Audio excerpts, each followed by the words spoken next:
Electric flux. Now, we have already studied area vector and we know the direction of the area vector, and now we will study electric flux. And before going into the definition of the electric flux, let me take the definition for you first. The definition for electric flux is the number of electric field lines passing through a given surface. The number of electric field lines passing through a given surface. Now, what does this definition convey? What does this definition mean? Consider electric field lines passing through a surface. Like this is surface, this is a surface,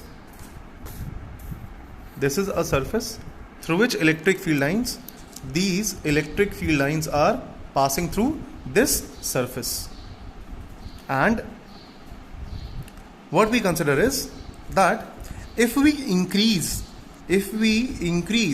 the number of electric field lines,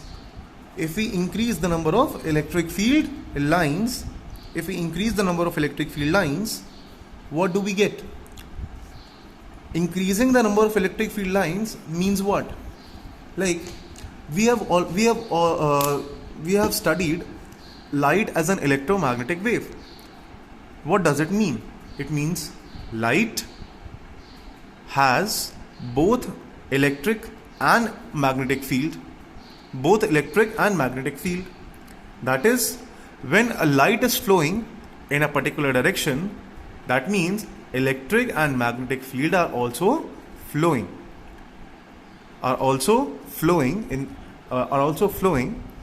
Now, the displacement of the electric and magnetic vectors is different, but we can consider that if electric and magnetic fields are flowing simultaneously, they will constitute a light. In a layman's language, we can say that since light is an electromagnetic wave and it is flowing in a particular direction, so if we can say that electric and magnetic field are flowing in a particular direction which are constituting light. So if light is energy, electric field or magnetic field can also be considered as energy. That means if here electric field lines are passing through the surface, that means electric field is flowing through this surface in the form of energy. So if I want, I can just change a bit of definition of electric flux. I can say that electric flux is the electric field, the energy due to electric field passing through a given surface. It is the magnitude of energy of electric field passing through a given surface. Now, if we increase the number of field lines, that means we are increasing the electric field. We are increasing the energy which is flowing in the form of field lines. If we increase the number of field lines, it means we are increasing the energy, we are increasing the magnitude of electric field which is flowing through the surface. So higher the number of field lines passing through a surface, greater will be the amount of energy flow through this surface. I will read it for you. We can see electric field is passing through a surface, that is energy in the form of field is passing through the surface. So if the field is passing through a surface, it means energy in the form of these field lines is passing through the surface. Now, example I am taking as air when flowing through a window, we call it as wind energy. Exactly. We have not seen air simply as we have not seen electric field. But when we pass air or we channel air through a window, we feel that flow, we feel that energy, and the energy is associated with air, so we call it as wind energy. So basically if we increase the velocity of air, that is the energy flowing through the surface here, through the window, will also increase. Therefore, we will have more wind energy through the surface. Similarly, if we increase the number of field lines over here, the electric field which is flowing through the surface will increase. So if we increase the number of field lines through the area or surface, the energy through surface will increase. That means what we call flux, that is energy flowing through a given surface, the flux will also increase with the increase in the electric field. Case 2. Now here the field lines are flowing in this direction and the surface is kept like this, and the field lines are flowing in this direction. Suppose just consider like this copy which I am folding, like this copy. This is the area, this is the area surface. Initially the surface was kept like this. Now the surface is kept like this, and the field line is passing through this, and the electric field line is passing in this way. So the field lines are passing parallel to the surface.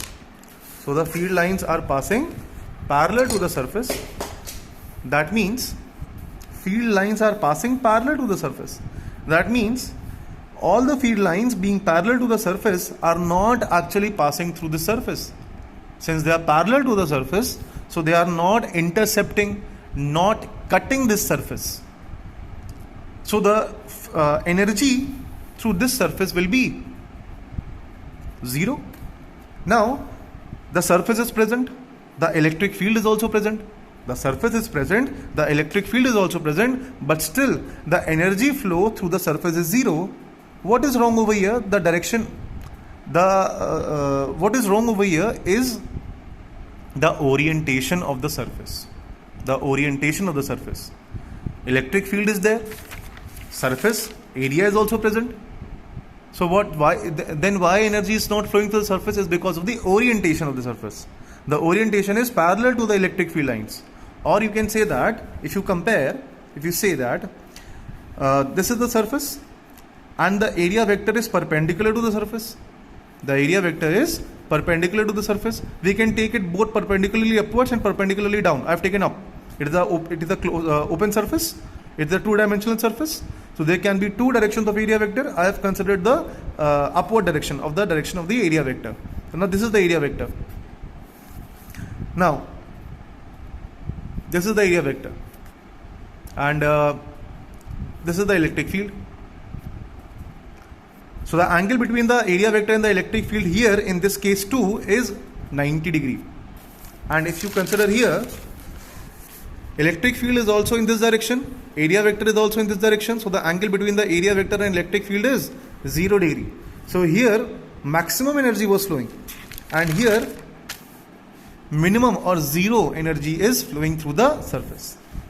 Now here electric field is present, but it is moving parallel to the surface, therefore energy through surface is 0.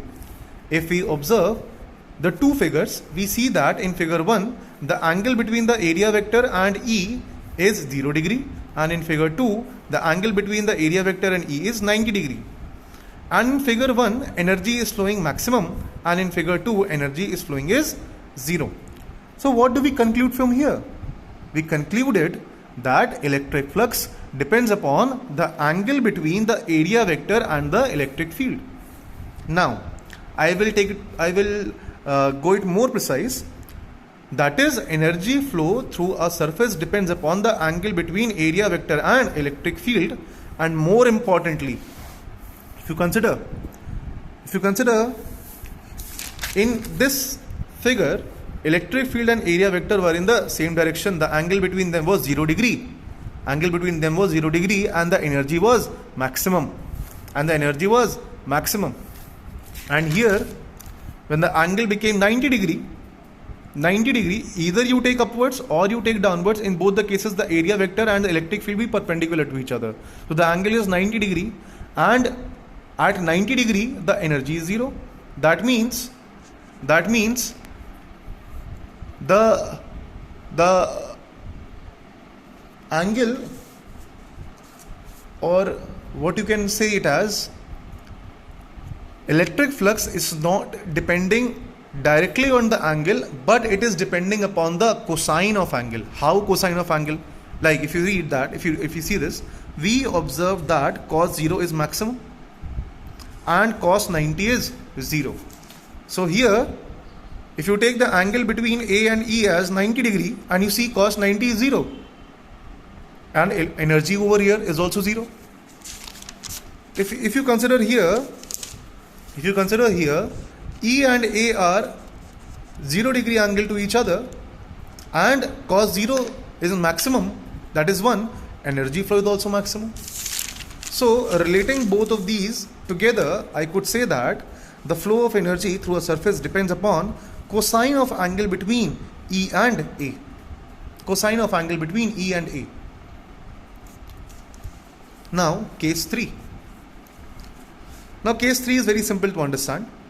Here E and A vector are in the same direction. That is, the angle between E and A is 0 degree, and cos 0 is maximum.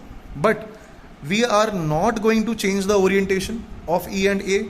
We are not going to change the value of E over here, but we are going to change the area over here. If I try somehow to decrease this area, then I will see that the number of electric field lines passing through the decreased area will be less. So if the area vector is reduced, keeping the electric field and the orientation constant, the energy flowing through the surface will also decrease. But if we slowly decrease the magnitude of the intercepted area, the flow of energy through the surface will decrease. So basically, electric flux is what? Flow of energy in terms of field lines, electric field lines through a surface, and it depends upon magnitude of electric field, that is number of field lines, cosine of angle between the area vector and electric field, yes, and magnitude of area of the surface. Combining all above, we can conclude that flux. See, flux is denoted by phi E. This is the symbol of flux. So flux depends upon electric field, area, and cosine of angle between E and A. Magnitude of electric field, magnitude of area of the surface, and cosine of angle between area vector and field. Now the unit of flux will depend upon the unit of E and unit of A. Unit of E, which is electric field, is Newton per Coulomb, and unit of A is meter square. So the unit of flux becomes Newton per Coulomb meter square. Now if you compare this equation 1, E is also a vector, A is also a vector. So if you compare this equation with scalar product, which we had studied in class 11th, that A dot B is equals to AB cos theta. Here A and B are also vector. Here E and A are also vector. Cos theta, that is cosine of angle between E and A. Here also it is cos theta and cosine of angle between A and A. So we can write equation 1 as flux is the scalar product of electric field and area vector. Now if you do not consider area to be a vector quantity, you cannot describe flux. Why? Because you have already studied that flux, that is energy flowing through a surface in the number of field lines, electric field lines, depends upon the orientation of the area vector and electric field. You have studied, depends upon cos theta.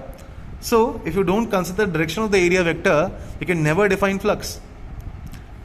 And secondly, another mathematical reason can be, see, if you do not consider A to be a vector quantity, that means flux depends upon E. Whatever will be the direction of electric field, it will be the direction of electric flux. All of this is scalar. If you consider area to be scalar, cos theta, it is also a scalar quantity. That means E being a vector quantity will make flux also a vector quantity. But flux is what? Energy flowing through a surface. Number of field lines. It is a number. Number of field lines, you understand? The integral numbers. Like if 5 field lines are passing through an area, the flux will be 5. So it is a number. It does not have any direction. So the flux cannot be properly defined if we do not consider area to be a vector quantity. So flux being energy flow through a surface is a scalar quantity, and from equation 2 it is clear that flux is a scalar product of electric field and area vector. Thank you.